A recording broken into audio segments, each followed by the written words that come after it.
성서읽기에 참여한 허채은 교우님의 같이 읽어주심으로 더 풍성했던 시간이 아닌가 싶습니다. 오늘 그 인생 최초의 성서읽기에 참여하신 허채은 교우님께 우리 감사의 박수를 했으면 좋겠습니다. 이 영상은 녹화가 되고 있으니 나중에 부모님께서는 꼭 보여주시기 바랍니다. 자, 한 주간 평안하셨습니까, 여러분? 네. 한 달 만에 돌아온 한 특별기입니다. 저에게는요. 그간 우리 모임은 여러분 기억을 잘 더듬어 보십시오. 고덕규님의 씨앗 한 흙 표기를 통해 우리 자신과 모임에 바로 이 자리에 희망이 깃들어 있음을 깨달을 수 있었고, 그리고 이정원 목사님에게서는 교회의 존재 이유가 혁명가도 같은 사랑의 혁명에 있음을 발견하게 되었습니다. 그리고 비록 다소 적은 모임 인원만이 참석할 수 있어서 못내 아쉬웠지만 자연예배 현장에서 들려오는 재즈의 선율과 그리고 참여했던 씨앗들의 정겨운 웃음소리 가운데 전해지는 하나님의 위로와 격려의 마음을 전해받을 수 있었습니다. 지난주에는 저희가 평신도 성례전의 실천을 위해 모두 모시는 예배를 드렸죠. 통상 모두 모시는 예배의 히어로는 하늘뜻 표기의 구현이었는데 이번에는 특별하게도 전라도 방언으로 재구성한 성만찬 진례가 가장 인상적이었던 것 같습니다. 여러분 다들 동의하십니까? 아멘. 네. 네, 우리 예배 최초로 아멘이 나왔네요. 하늘뜻 표기, 각 예배위원, 그리고 또 최선을 다해 참여해 주셨던 여러분 모두에게 깊은 감사의 말씀을 드립니다. 잠시 포근했던 가을 날씨가 내일하고 내일 모레 확 추워진다고 하죠. 그리고 이번 겨울에는 라니냐 현상이 계속 이어지면서 한파가 자주 찾아올 것 같다고도 합니다. 아무쪼록 깊어가는 가을에 여러분 모두의 몸과 마음에 평화가 깃들기를 기원하겠습니다.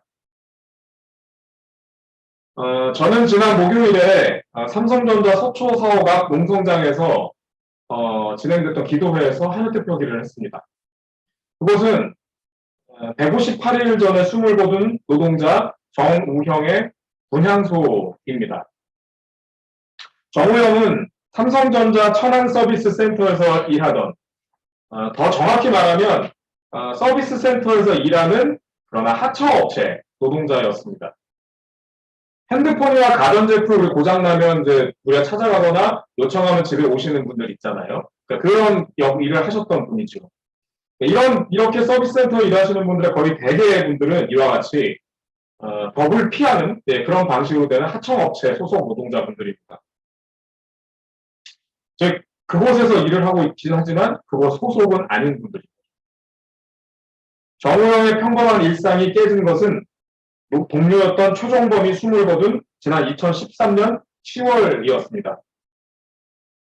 최종범은 삼성전자 서비스 노조 설립을 통한 하청 관행중단 투쟁에 누구보다 앞장서서 활동했던 사람입니다. 여러분은 혹시 그린화 전략이라는 말을 들어보신 적이 있으십니까? 혹시 들어보신 적 있으신가요?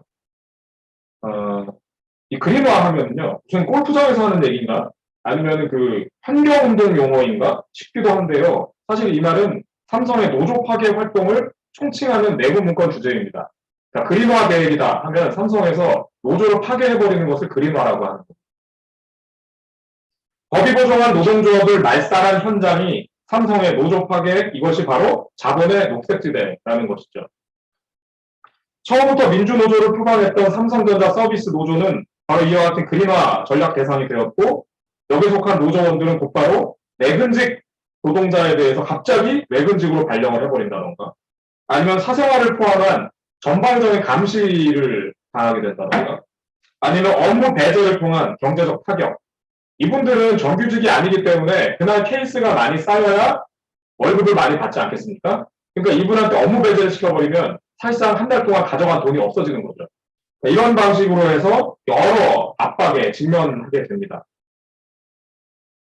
이어지는 사측의 탄압 속에서 노조활동이 크게 위축되던 상황을 가슴 아파했던 최종범은, 아까 말씀드렸던 최종범, 이분은 고향에 내려다 보이는 야산에서 끝내 스스로 생을 마감했습니다.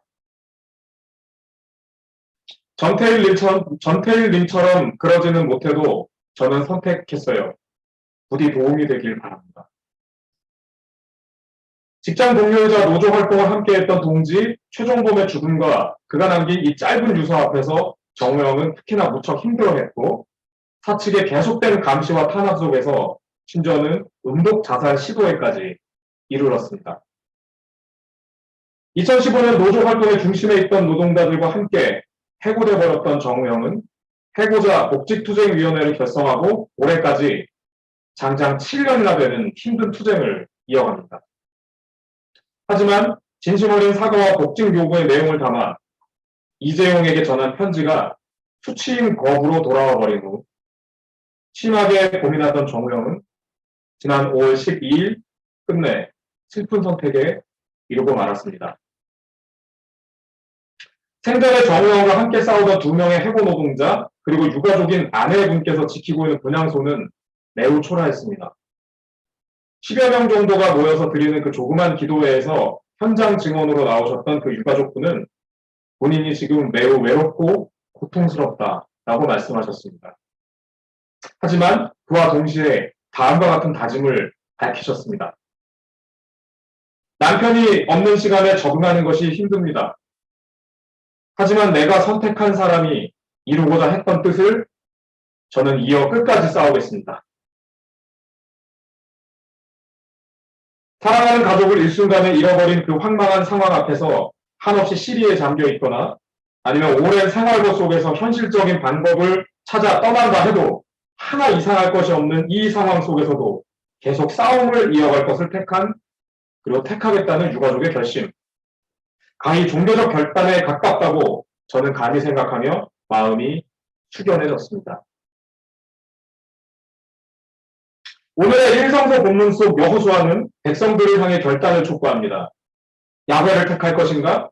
아니면 메소포타미아와 이집트의 신을 택할 것인가? 교회를 오래 다니시는 분들께서는 혹시 이 구절을 이전에 어디서 이렇게 들어보신 적도 있을 겁니다. 교회 일반에서 이 구절은 흔히 이웃 종교에 대한 적대적 메시지로 해석되곤 합니다. 불교도 가톨릭도 따르지 말고 오직 교회 생활 열심히 해라. 뭐 이런 정도로 해석이 됐겠죠. 하지만 이 본문은 그런 의미가 아닙니다. 남유다 말기 팔레스타인 일대의 정세는 한 치 앞도 내다볼 수 없을 만큼 매우 복잡하고 그리고 숨가쁘게 전개되고 있었습니다. 패권 국가였던 아시리아의 운명이 다해가는 틈을 통해서 메소포타미아의 오랜 강자였던 바빌로니아가 다시 세력을 확장하고 있는 가운데 오랜 내부 문제를 극복한 이집트가 기지개를 켜고 팔레스타인으로 병력을 전진 배치하기 시작했습니다.